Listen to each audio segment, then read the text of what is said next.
Welcome back, guys, to Phoenix Wright, Trials and Tribulations, where in these beginnings, we return to Fawles, as we have a little recess, as Miss Foster has a little bit of a nap. Can we get more information in this brief time frame? Let's try. Mr. Fawles, I'm sorry, I want to say thanks. You're really good. You really hooked me up. Thanks, we're almost there. Once I prove that she committed the crime. Yeah, there's one more big obstacle we've got to get past. Obstacle? Yeah, motive. Why would Melissa Foster kill that policewoman anyway? Motive? Huh. Anyway, we're still badly in need of information. Information? Right. What we need the most is info about this Melissa Foster herself. All we know is that she's a student studying literature. And one more thing. What is it? Well, the incident that happened 5 years ago, of course. The kidnapping murder case the Zebra Boy is on death row for. I didn't do nothing! I didn't kill nobody! I'll never lie! Mr. Fawles, in that case, tell us more about it. About what happened 5 years ago. Okay, I trust you. That day, 5 years ago, I dream of it every day. So soft-spoken. This picture, it reminds me everything. Bridge looks same, just like then. 5 years ago, Bridge looks same. Like it could fall apart. Fall apart any minute. So it's been broken like that for at least 5 years. Ha! Sorry, buddy, but you sound like the one that could fall apart at any minute. It's true. I did kidnap her. 5 years ago, I kidnapped my girlfriend, Dahlia Hawthorne. Your girlfriend? Huh? Hey, hold on there. Did you say Hawthorne? The victim's last name. Dahlia Hawthorne, Valerie's little sister. What? Are you serious? There we go, sisterly connection, it is. The girl. Let her go. Who's saying what now? Of course, that's Valerie. Shut up. Come closer, and I kill her. So much conviction. Sorry, but you're not going to get the chance.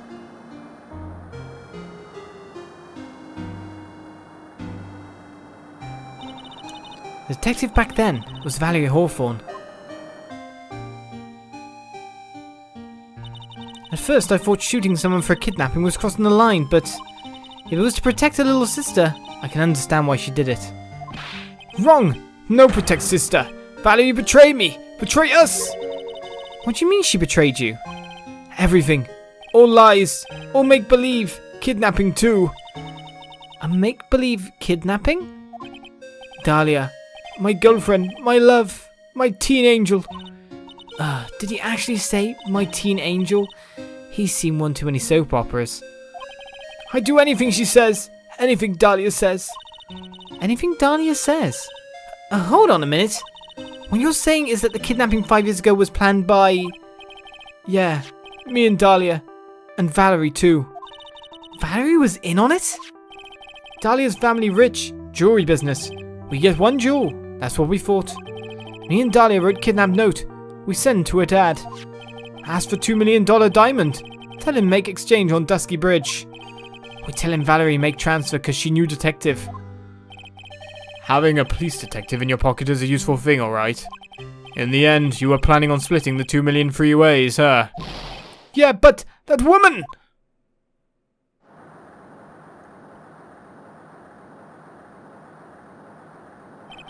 That woman! Valerie! She'd do it for real! She's shooting me for real! Me and Dahlia!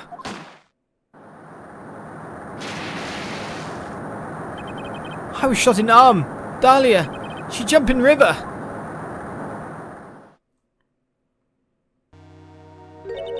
Jump? You don't mean she jumped on purpose, do you? I couldn't do it! I could never push her! Anyway, I blacked out.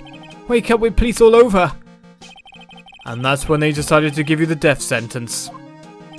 I couldn't believe it. That woman, she betrayed me.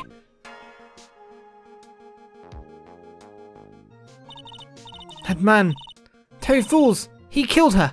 He threw off the bridge. He threw my beloved sister into the roaring river 40 feet below.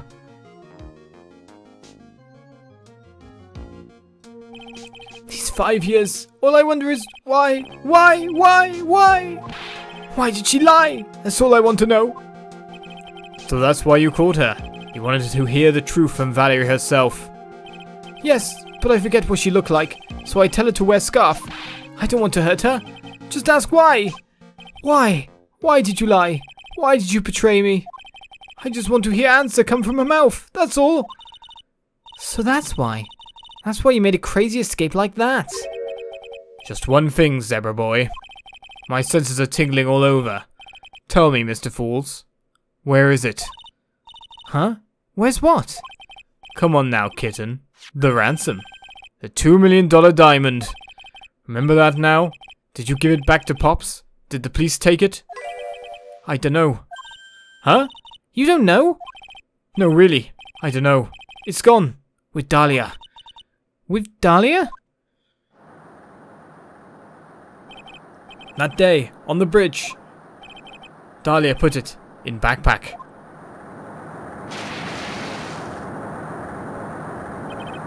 Now gone with Dahlia. Gone forever into Eagle River. Someone needs to get hunting that diamond down. It disappeared with Dahlia, huh? Wait a minute. You can come back in now. We're about ready to go. Mr. Fawles, just one more question. When you said with Dahlia, do you mean the diamond is still missing? Along with the body of Dahlia Hawthorne? Never found her, my sweet Dahlia. They never found her. Swallowed by river. Gone. Dahlia, my teen angel. Your teen angel?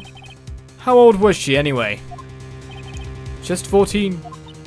For 14? I guess you were robbing cradles before diamonds. She plans a fake kidnapping and disappears into the river with a rock worth 2 mil. Man oh man, angels these days. Fawles takes the fall and gets a one-way ticket to death row.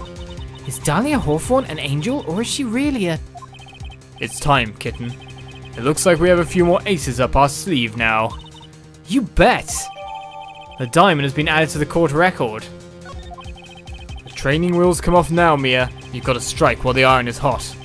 That's one of my rules. Remember it.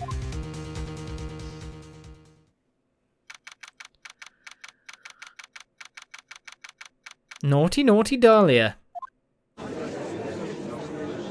She's very good at crime, to be fair. Well, until we met her, of course. Like, Phoenix, we met her. Now then, let's continue with the trial of Mr. Terry Fawles. Witness, are you feeling better? Yes, Your Honor. I'll try my best. You're a brave young lady. Not this again. I can understand a defense lawyer wanting to get her client off the hook. However, to try to pin the crime on an innocent student is... What are you talking about? My witness is not the person on trial here. She's an innocent bystander who witnessed a violent crime. That's all. What possible reason would a girl like this have for murdering a policewoman? It's certainly hard to imagine this woman as a murderer. Not for me. A motive, huh? I figure that's what I had to establish next. Well, Miss Faye, do you have any evidence of a motive? Yes, of course. I think. Ha! You're still acting as tame as a kitten. Mr. Armando. Listen. A lawyer is someone who smiles no matter how bad it gets. Smiling on the outside while your guts are twisted in knots is the mark of a pro.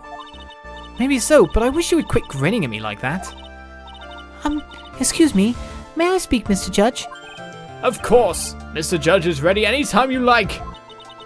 I'd like to say something. Some people here are suspicious of me, right? Then that's why. I at least wanted you, Mr. Judge, to know it's not true. I see. You're such an honest and upstanding young lady. It looks like this witness is a real professional. What do you mean? Look at that 100-watt smile. Just when things are darkest for her, click, she lights right up. Very well then, let's hear what the witness has to say. Right then, Melissa Foster, if that is your real name. I was out of the country until the year before last. Until I entered college, I had never been to Eagle Mountain before. And I certainly don't have any reason for wanting to hurt a police officer. Holding a grudge and killing the officer who testified against you 5 years ago. Or kidnapping a poor girl. I just think the defendant is a terrible, horrible monster.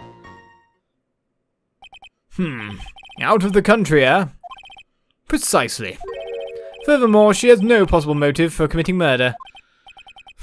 Indeed. You're up to the bat, kitten.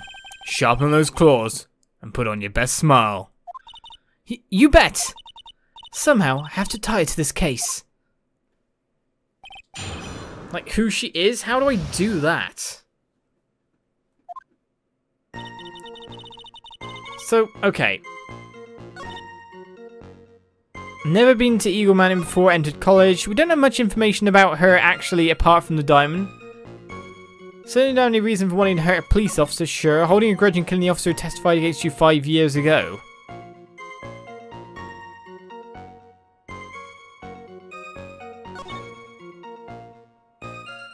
How does she know all this info?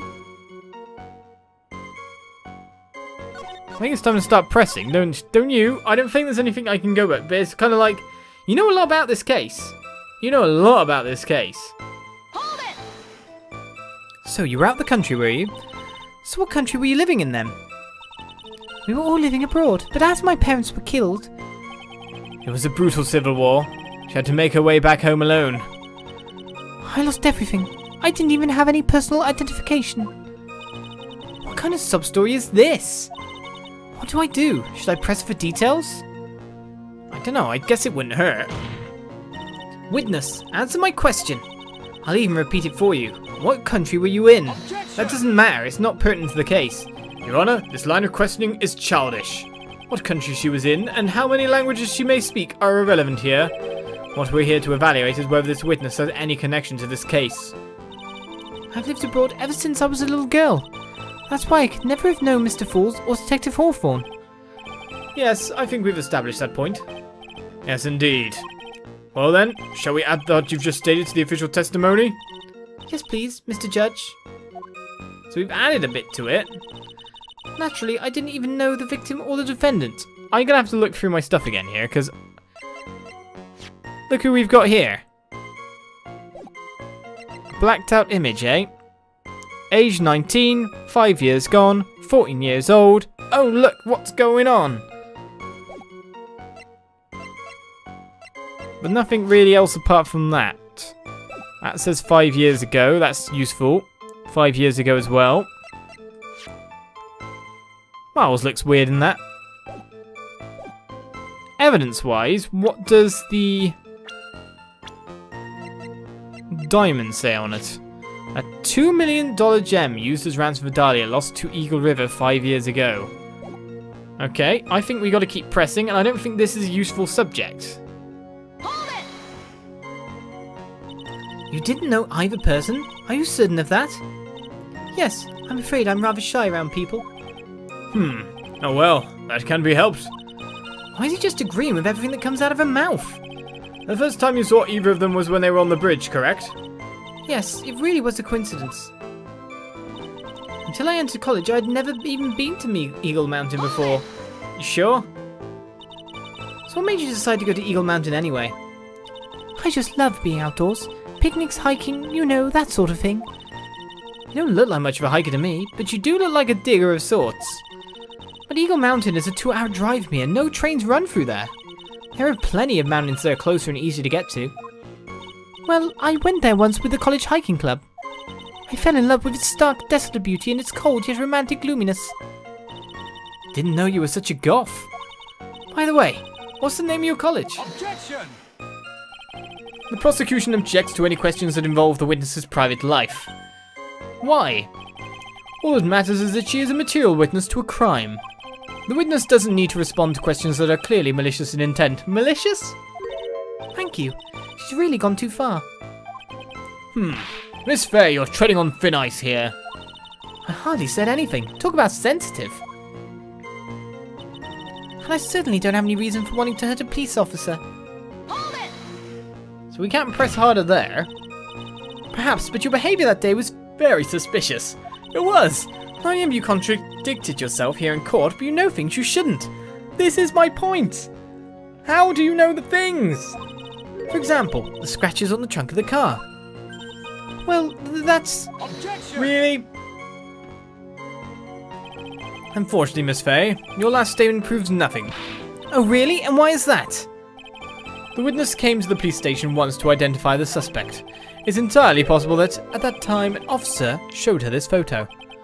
That seems like a rather serious mistake. Ha! That's the oldest trick in the prosecutor's book. That's not fair. That wicked inmate. I'll never be able to forget that horrible day. Holding a grudge and killing the officer who testified against you 5 years ago. You know so much. A grudge? Well, the policewoman's testimony was crucial, wasn't it? Crucial in getting the defendant sentenced to death. Yes, and that's precisely why you harbour such deep anger against her. So much anger that he forgot his own guilt. Objection! My client has always maintained that he's innocent of those charges. He seems rather forgetful. Your client, I mean. Not only did he forget about what he did, but he forgot the poor policewoman as well. What do you mean by that? Your client. He forgot what the detective looked like, right? It's too bad for her that he didn't forget about her testimony as well. Well, she's right about that. Mr. Fawles is kind of forgetful. I keep pressing harder. One of these statements to come out from this. There's got to be another statement here. There's got to be the one we're looking for. You said he forgot what the detective looked like. What do you mean by that? Well, he couldn't tell who she was without some kind of identification, right? Quite right. That's why the victim was wearing a scarf as identification. Why, if I had been wearing a white scarf that day, then he probably would have tried to kill me. That's true. He's clearly a bitter man. I pause. This is bad. Mr. Fawles' reputation just keeps getting worse and worse. Sometimes it's best not to poke too deep. What should I do with that last statement? No, have it added. Your Honour, what the witness said just now was tremendously important. No, it was, I think. I like it added to the official testimony. The prosecution has no objection. After all, the defendant is a killer and a mentally imbalanced one at that. That testimony only helps to further prove that point. No, that's not why I... Enough. Witness, if you would. My pleasure, Mr. Judge. I guess I'm lucky I wasn't wearing a white scarf. Were you? Because the scarf isn't actually white. It's blue. The other factoid is... How'd you know? You'd have had to be shown this as well. It even says confidential police materials. I'm presenting this. Objection! I'm just going for it. It's true Mr. Fawles did give instructions to Valerie Hawthorne about their meeting. The note that she left said, wear white scarf for identification.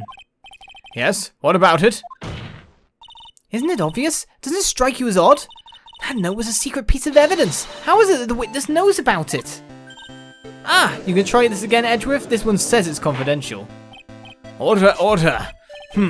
It is odd, isn't it? Well, Mr. Edgeworth, did you show top secret evidence to the witness? Your Honour, I certainly never gave anyone permission to do such a thing. Yeah, I bet you're worried about that. You can't really admit to that one. Just a moment, I completely missed me a statement there. Thank you for that.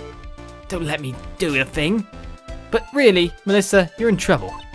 Of course I didn't know about the note. It's just, I saw it when it happened, with my own eyes. When the victim went to see the killer, she used her own scarf to signal him. That's why I assumed that the signal was a white scarf. I suppose that makes sense. Come on, Mia, you can't let her weasel out of it that easily. Witness, sorry, but your explanation isn't going to work here. But why? It's true. That's what I saw. Impossible. There's no way you could have seen the victim use a white scarf to signal him. Essentially, why exactly? Because it was a blue scarf? It's definitely not white. Take that! You've said several times in your testimony that the victim was wearing a scarf. A white scarf, correct? Yes, it's something wrong. That's what I'd like to know, Miss Foster. As it seems, we are completely on the right track once again. You know way too much information like you already knew about the note. That is not a white scarf, no matter which way you try to put it.